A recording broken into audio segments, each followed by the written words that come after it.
Unified 911, anong matutulong namin sa'yo? Anya ti maitulong miken ka po. Anong may tatabang ko sa Unsay imo? akong ikatabang nimo? Ngini makadabang na misel ka no. Sa anumang wika o dialekto, may tulong na darating sa iyo.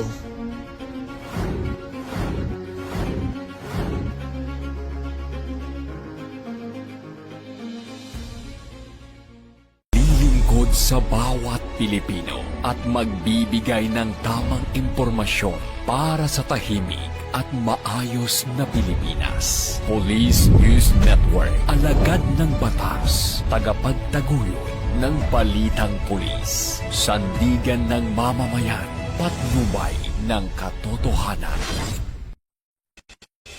La Campo Crame, maghahatid ng pinakahuling kaganapan at nagbabagang balita. Ito ang PNN Police News Network.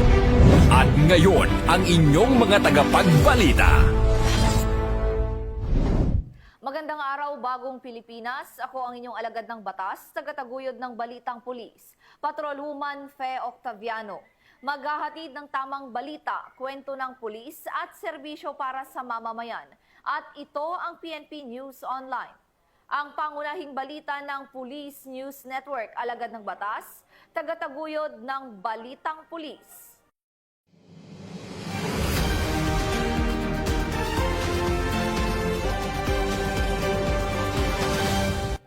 Ngayon ay araw ng linggo at narito ang mga balitang nakalap ng ating PNN correspondents sa loob ng linggong ito.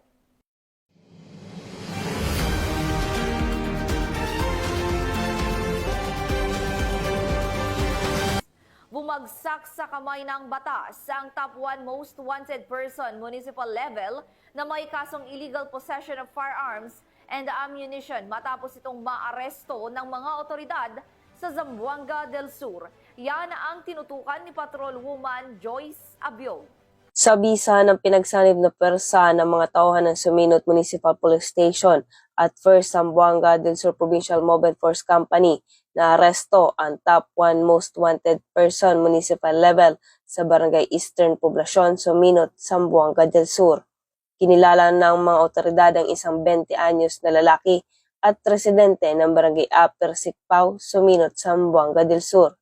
Ang pagkakaaresto ay sinagawa sa bisa ng warrant of arrest na inisyu ni Honorable Annalyn Fernando Ramas Costanilla, Presiding Judge, Branch 30 RTC, 9th Judicial Region, Aurora, Zamboanga del Sur, dated October 21, 2024, na may piyansang 36,000 pesos sa kasong paglabag sa Comelec gun ban at 180,000 pesos naman para sa kasong illegal possessions of firearms and ammunition under Section 28 of RA 10591. Sa ngayon, ang nasabing suspect ay nasa kustudiya na ng Suminot MPS para sa tamang disposisyon. Mula rito sa Zamboanga Peninsula, ako ang inyong PNN correspondent, Patrolwoman Joyce Abiog, alagad ng batas, tagataguyod ng Balitang Pulis. Maraming salamat, Patrolwoman Abiog. Matagumpay na nasamsam ng mga tauhan ng Bohol PNP ang tinatayang 6.8 milyong pisong halaga ng hinihinalang shabu sa ikinasang bypass operation na nagresulta rin sa pagkakaaresto ng isang high-value individual. Patrolwoman Nikia Cañedo sa balita.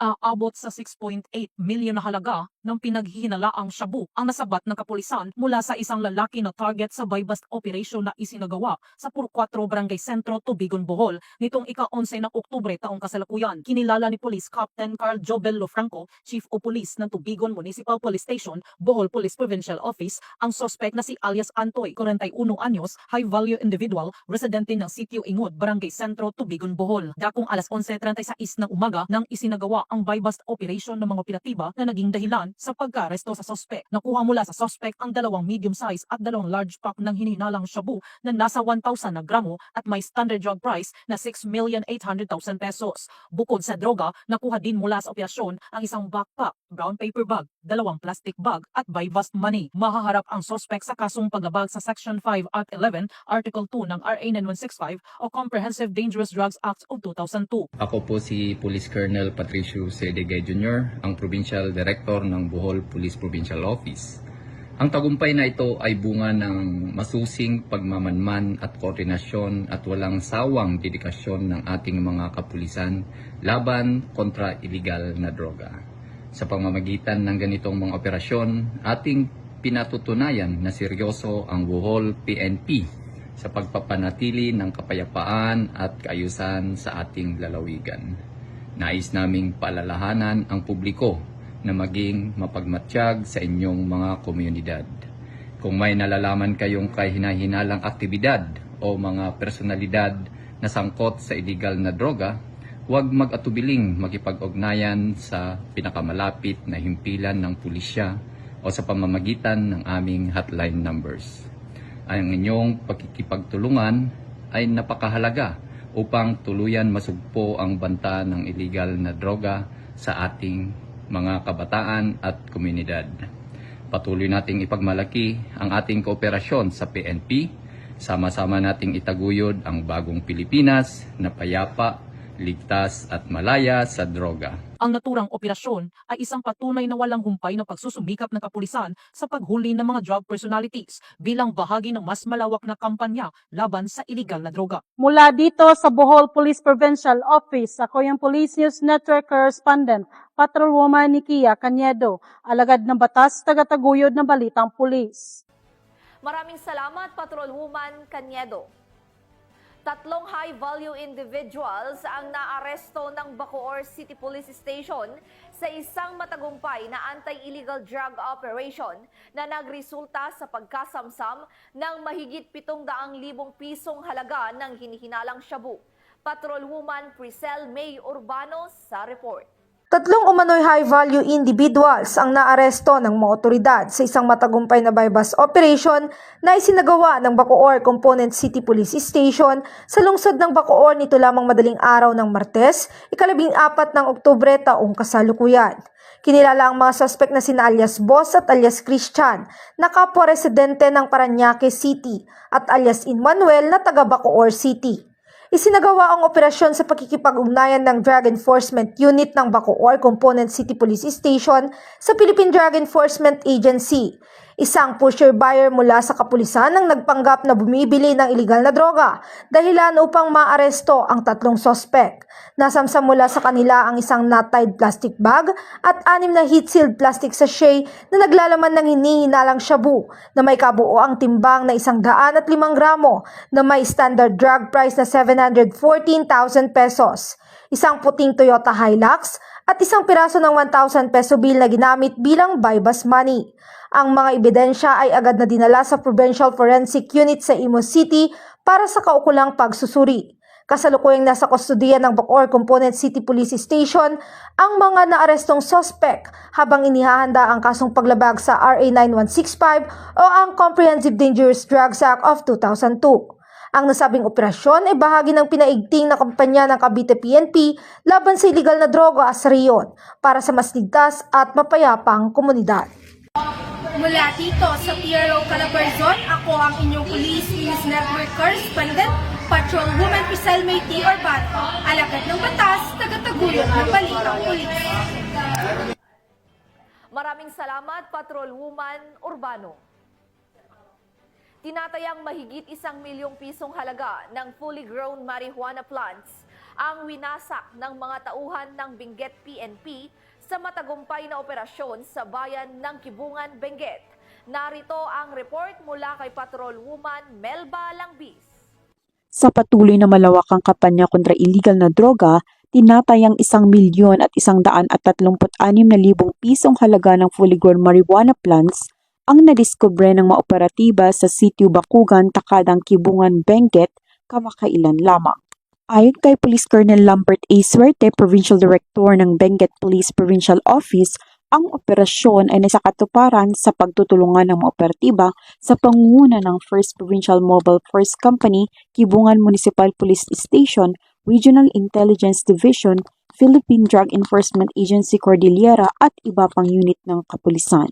Bagamat walang nahuling cultivator, lahat ng nadiskubring marijuana ay naidokumento at sinunog sa mismong lugar habang ang sapat na sample ay dinala upang isumite sa Regional Forensic Unit Cordillera para sa qualitative test. Ang pagpuksang ito ng kapulisan ay patuloy na pagsuporta sa kasalukuyang administrasyon na naglayong maging illegal drug-free ang ating bansa tungo sa mas progresibong bagong Pilipinas. Mula dito sa rehiyon ng Cordillera, ako ang inyong PNN correspondent, Patrolwoman Melba Langbis, alagad ng batas, tagataguyod ng Balitang Pulis. Maraming salamat, Patrolwoman Langbis. Sa kulungan na ang kinahantungan ng isang waiter matapos mahulian ng 10 gramo ng hinihinalang shabu sa Paway, Ilocos Norte. Ang detalye ng report mula kay Police Corporal J.R. Del Mendo.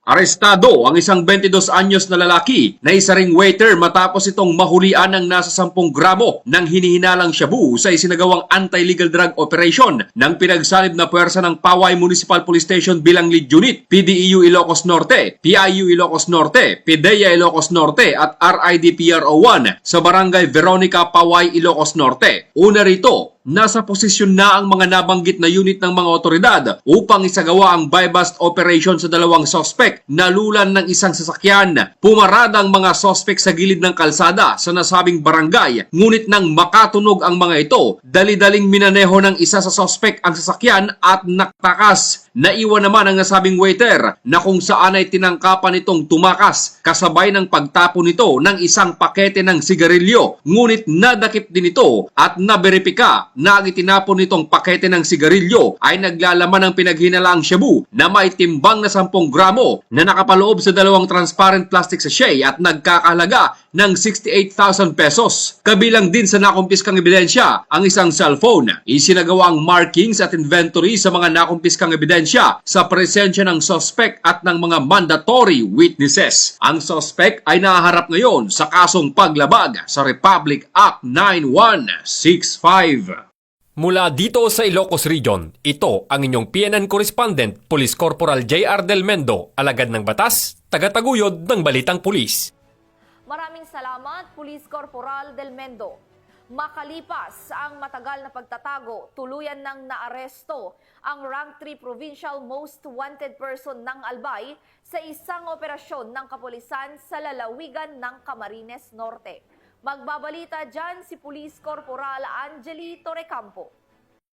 Arestado ang tinaguriang Rank 3 Provincial Most Wanted Person ng Albay nang pinagsanib na operatiba ng RID-5 RSOU Team Albay Lead Unit, RID RSOU 5 Team Camarines Norte at Legazpi City Police Station sa Purok 1, Barangay Santa Elena, Talisay, Camarines Norte. Kinilala ang suspect sa alias na Rico, 24 anyos, walang asawa at residente ng lungsod ng Legazpi sa probinsya ng Albay. Naarestong akusado bandang alas 2:40 ng hapon sa bisa ng warrant of arrest na inisyu ng RTC Branch 9 Legazpi City para sa kasong qualified rape of a minor na walang inrekomendang piyansa at acts of lasciviousness alinsunod sa Article 336 ng Revised Penal Code na may kaugnayan sa Section 5 ng Republic Act 7610 na may inirekomendang piyansang 180,000 pesos. Sa kasalukuyan, nasa kustudiya na ng Legazpi CPS ang sospek para sa kaukulang dokumentasyon at tamang disposisyon. Ang matagumpay na operasyon ay nagpapakita ng mabilis, maayos at epektibong aksyon ng kapulisan sa pagtugon sa mga kasong kriminal. Patunay rin ito ng masinsinang investigasyon at pagtutulungan ng iba't ibang unit ng PNP para sa kapakanan ng publiko at pagpapanatili ng kaayusan sa komunidad. Mula dito sa Reyong Bicol, ako ang inyong PNN correspondent, Police Corporal Angeli Torrecampo, alagad ng batas, tagataguyod ng Balitang Pulis. Maraming salamat, Police Corporal Torrecampo. Patuloy na pinapatunayan ng National Task Force to End Local Communist Armed Conflict ang tagumpay nito sa pagpapanumbalik ng kapayapaan sa Cagayan matapos muling sumuko ang dating kasapi ng rebelding grupo sa mga otoridad. Police Corporal Roldan Giab sa balita.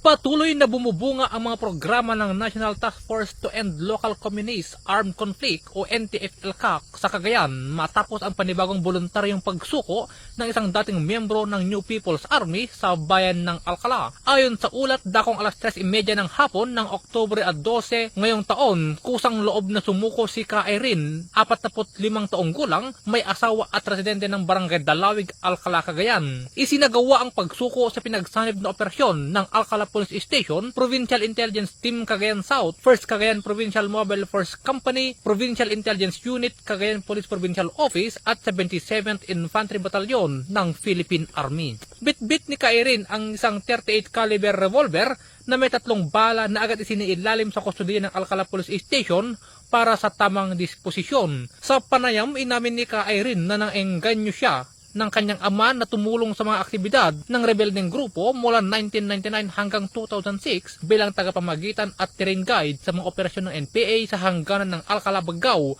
at Gataran. Gayunman napagpasahan niyang talikuran ang kilusan upang tuluyang linisin ang kanyang pangalan at ipakita ang buong suporta sa mga programa ng pamahalaan laban sa insurhensya.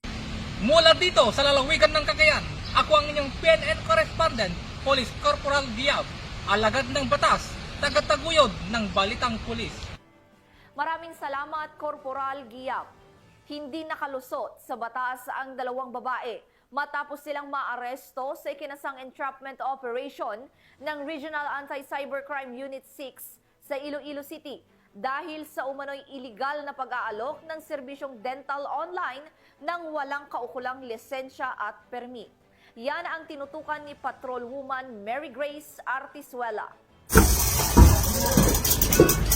2 babae ang arestado sa magkahiwalay na operasyon na isinagawa ng Regional Anti-Cybercrime Unit 6 sa Iloilo City matapos silang maaktuhang nagsasagawa ng dental services na walang kaukulang lisensya at permit.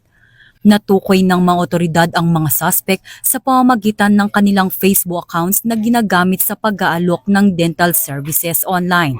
Bilang tugon, agad na nakipag-ugnayan ang RACO 6 sa mga suspect sa pamamagitan ng ikinasang entrapment operation. Agad na inaresto ang 2 suspect matapos makumpirma ang kanilang iligal na aktibidad sa mismong lugar ng operasyon. Na-recover din ang iba't ibang aparato na ginagamit sa pagsasagawa ng dental procedures. Nahaharap ngayon ang mga suspect sa paglabag sa RA 9484 o Philippine Dental Act of 2007.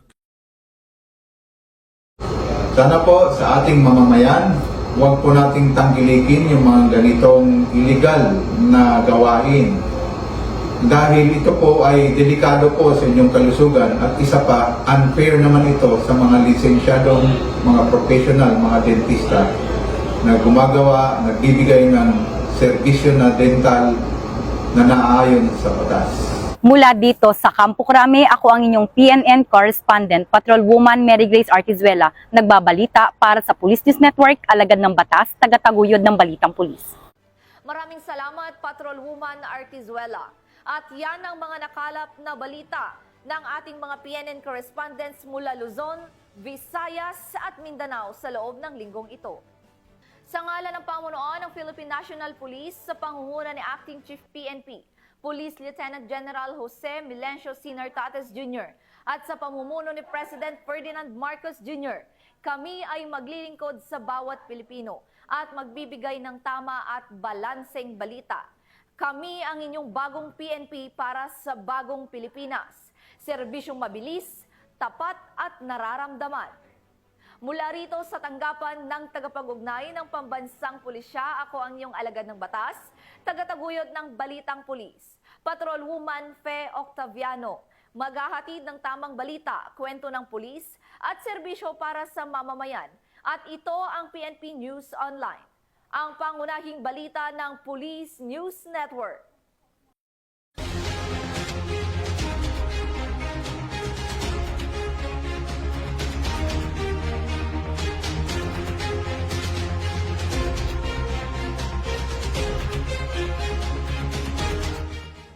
Police News Network, alagad ng batas, tagapagtaguyod ng Balitang Pulis.